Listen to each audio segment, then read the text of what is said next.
काही दिवसांपूर्वी देवाभाऊच्या नावाने वृत्तपत्रांमध्ये एक भलं मोठं कॅम्पेन आलेलं होतं आणि याच देवाभाऊ कॅम्पेनला शरद पवारांच्या राष्ट्रवादीचं देवा तूच सांगणे उत्तर देण्यात आल्याचं पाहायला मिळतंय।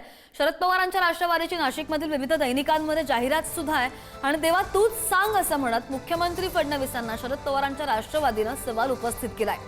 शेतकरी कर्जमाफी, युवांना नोकरी अशा अनेक प्रश्नांची उत्तरं कधी मिळणार असा सुद्धा सवाल उपस्थित होतोय आणि लाडक्या बहिणींना 2100 रुपये कधी मिळणार असा सवाल सुद्धा याच्या माध्यमातून उपस्थित करण्यात आलाय।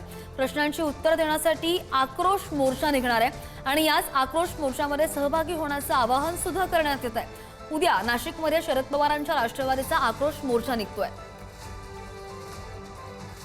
नाशिकमध्ये राष्ट्रवादी काँग्रेसचं शिबिर आजपासून सुरू होतंय आणि माझ्यासोबत बोलण्यासाठी राष्ट्रवादी काँग्रेसचे नेते आमदार रोहित पवार आहेत। त्यांच्या हातामध्ये पेपर आहे, देवाभाऊ तूच सांग। आज सगळीकडे जाहिरात झळकते। नाही आहे, आता ही आमच्या पक्षाली देवा तूच सांग म्हणजे आज झालं असं आहे की गरिबाला अनेक अडचणी आहेत, सामान्य लोकांना अडचणी आहेत, शेतकऱ्याला अडचणी आहेत आणि हे सरकार, हे जे स्वार्थी सरकार आहे, पॉकेटमार जे सरकार आहे, त्यांनी लोकांना आश्वासनं देऊन तिथं ते सत्तेत आलेले आहेत। आणि आश्वासनं काय होती तर आम्ही शेतकऱ्याला कर्जमाफी देऊ, आम्ही भावांतर योजना आणू, लाडक्या बहिणींना 2100 रुपये देऊ, युवांना आम्ही नोकरी देऊ, असे काही मुद्दे घेऊन हे सरकार तिथं सत्तेत आले आणि सगळे मुद्दे सत्तेत आल्यानंतर हे विसरून गेलेले आहेत। स्वघोषित देवाबद्दल आम्ही काही बोललेलो नाही, आम्ही आमच्या विठ्ठलाबद्दल तिथं बोललेलो आहे।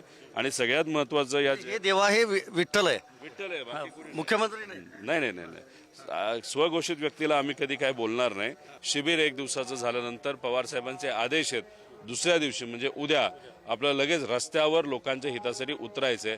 हाच एक मोठा संदेश आहे की आता रस्त्यावर उतरण्याची वेळ आलेली आहे या सरकारच्या विरोधात। तुमचं शिबिर आज नाशिकमध्ये होतंय, पण राज्यभरात शिवसेना, उद्धव ठाकरेंची शिवसेना आंदोलन करते। माझं कुंकू माझा देश ही थीम घेऊन मॅचला विरोध केला जातोय। तुमच्या पक्षाची आणि तुमची भूमिका काय? नाही, मी माझी व्यक्तिगत भूमिका सांगू शकतो। एकतर खेळामध्ये राजकारण आलं नाही पाहिलं असं आमच्या सगळ्यांचं मत आहे, पण नजीकच्या काळामध्ये जो काही घात आपल्या देशाचा झाला, सामान्य लोकांना काही टेररिस्टली तिथं मृत्युमुखी पाडलं आणि मग त्यानंतर आपण जे काय वॉर झालं त्याच्यामध्ये आपले सैनिक शहीद झाले, या सगळ्या गोष्टीकडे बघत असताना आणि जे पाकिस्तानचे जनरल आहेत आर्मीचे, जे अमेरिकेत जाऊन अतिशय खालच्या लेवलला जाऊन भारताला हिणवतात, ह्या सगळ्या गोष्टी बघितल्यानंतर भारत विरुद्ध पाकिस्तान मॅच ही नाही झाली तर योग्य ठरू शकतं, पण हा माझा व्यक्तिगत मत आहे। धन्यवाद आमच्याशी बोलल्याबद्दल। व्हिडिओ जर्नलिस्ट जयेश साबळेसह मी संदीप राजगोळकर, पुढारी न्यूज, नाशिक।